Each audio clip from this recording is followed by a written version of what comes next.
Start by opening Settings, then go to Privacy.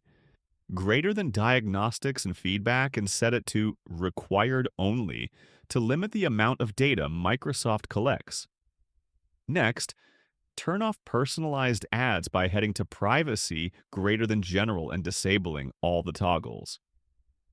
To stop apps from running in the background unnecessarily, go to Apps and Installed Apps. Find the ones you don't use and disable them. Location tracking can also be a privacy risk. If you don't need it, go to Privacy greater than Location and turn it off. If you never use Cortana, go to Privacy greater than Speech and disable online speech recognition to prevent Windows from collecting your voice data. To stop Windows from storing and syncing your activity across devices, visit account.microsoft.com/privacy and disable activity tracking.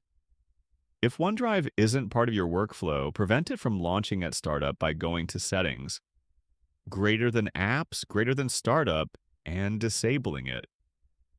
For even stronger privacy protection, use ShutUp 10++, a free tool that blocks hidden telemetry and removes unnecessary tracking features from Windows. After making these adjustments, your PC will be more private, faster, and less intrusive. Want to keep your data safe? Like, subscribe and hit the bell icon to stay ahead of the latest security tips.